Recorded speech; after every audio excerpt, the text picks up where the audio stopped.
Semaine assez mouvementée au niveau des nouvelles immobilières, les mises en chantier, les zones inondables et l'inflation, c'est ce qu'on va regarder aujourd'hui.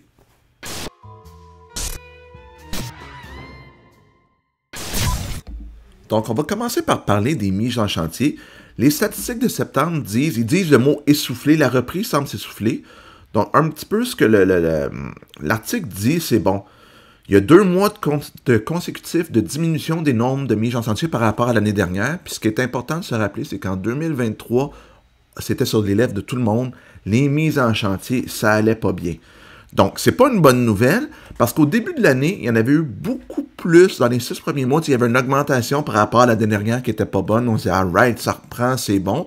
Puis on le sait, sur le marché, on a un problème d'offre.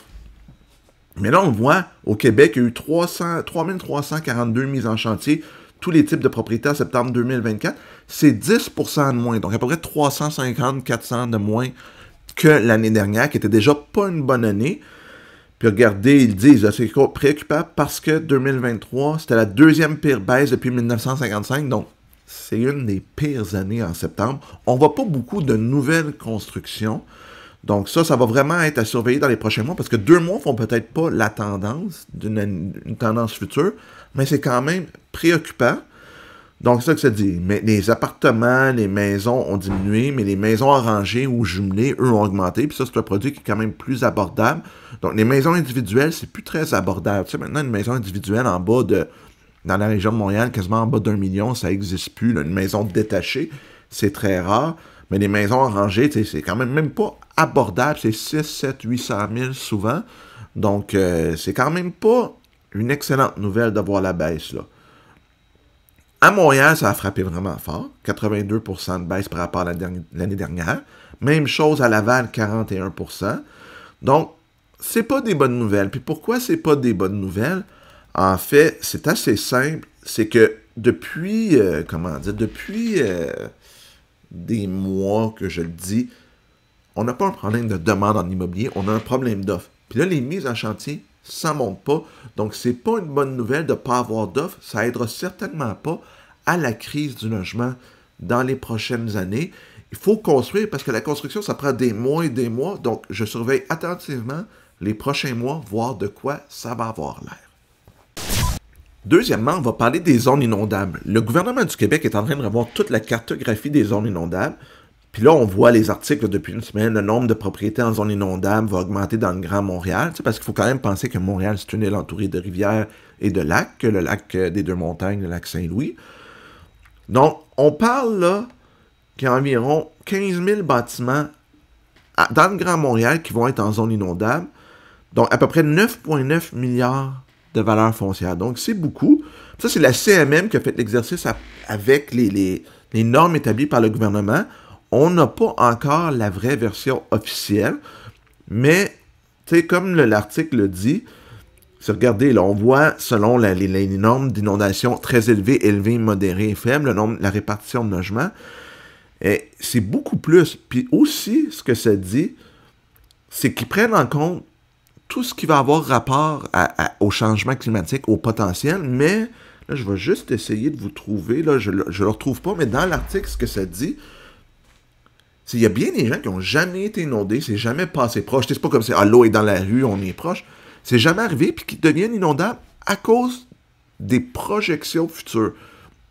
Puis ce qui est important de dire, c'est que, voyez-vous, avant, on avait ce qu'on appelait la zone de grand courant, du 0-20 ans, faible courant 20-100 ans, et hors zone. Ben, avant, on avait des lignes, puis on disait, bon, 0-20 ans, c'était en zone inondable et tout ça, il n'y en avait pas beaucoup. Mais maintenant, ils changent ça pour élevé, très élevé. Puis les maisons en zone très élevée, ben, si c'est une perte totale, vous ne pourrez pas reconstruire. En zone élevée, il peut y avoir des très grandes restrictions, même en zone modérée.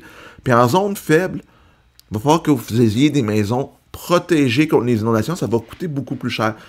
Donc moi, un peu l'inquiétude que cet article-là dit, c'est beau les changements climatiques, puis je comprends qu'il faut refaire la cartographie régulièrement parce que c'est quelque chose qui bouge les zones inondables. J'ai pas de problème avec ça. Mais si vous êtes propriétaire d'une propriété qui va se situer dans les nouvelles zones, ça peut avoir des super gros impacts. Puis si vous êtes acheteur, dès que vous allez voir une rivière, un lac proche, nouveau certificat de localisation, même s'il y a 3 ans, aujourd'hui, dès que la nouvelle zone de cartographie va sortir, ça va être important parce que ces propriétés-là vont être super dures à financer, vont être super dures à assurer. Qu'est-ce qui va arriver aux vendeurs? Fort probablement des pertes de valeur. Donc, vous devriez suivre ça avec intérêt. Si vous êtes dans une zone, je vais dire à risque, évidemment, si vous êtes sur le bord d'une rivière, oui, mais même si vous êtes des fois proche de digues, comme à Sainte-Marthe-sur-le-Lac, bien maintenant, vous allez être considéré à risque faible, même s'il y a une digue bien construite. Le gouvernement va toujours dire qu'il y a un risque.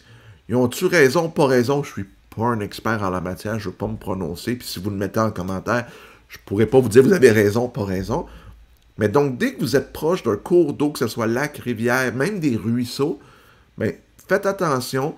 Puis si vous vendez, faites un nouveau certificat de localisation. Puis si vous êtes acheteur, exigez-le parce que ça va avoir des impacts majeurs sur les valeurs des propriétés et sur la possibilité de les assurer.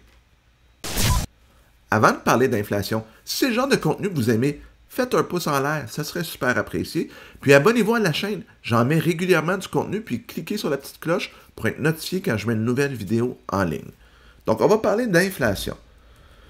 Là, l'inflation au mois de septembre a ralenti à 1,6 %. Donc là, les gens disent, excellente nouvelle, ben, on s'attendait à une baisse de taux de la Banque du Canada dans les prochaines réunions, au moins 25 points de base.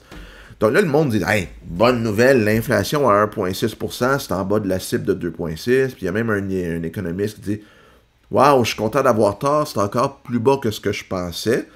Puis là, on voit un petit peu plus loin, bon, il parle 25 points de base prévus pour les prochaines réunions, mais ça pourrait même aller à 50 points de base. Donc ça, évidemment, ça fait une hypothèque à taux variable, super bonne nouvelle. Mais où est-ce que ça le dit? Bon, pourquoi l'inflation est rendue à 1,6 %? Il y a la baisse du prix de l'essence qui est 10,7 %. Si l'essence serait restée au même prix que l'année dernière, on aurait parlé d'inflation à 2,2 %. Mais où je veux en venir et où moi ça m'inquiète, bon, au Québec, l'inflation, elle est plus basse en passant à 1,3 %, 1,8 % à Montréal, donc elle est plus basse un peu au Québec. Mais regardez, les loyers ont augmenté à un rythme plus lent qu'au courant des derniers mois, mais quand même 8,2 %.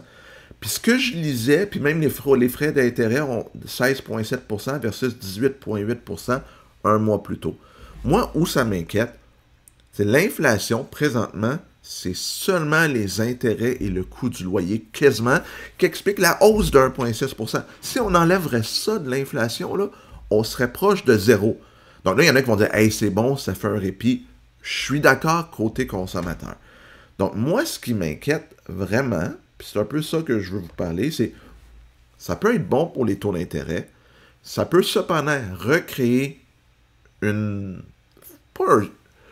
excitation du marché immobilier, je ne sais pas si c'est le bon mot, mais ça pourrait créer une pression puis revenir en multi-offre puis une pression à la hausse sur les prix. Donc ça ne serait pas nécessairement très bon parce que ça contrecarrerait la baisse de taux.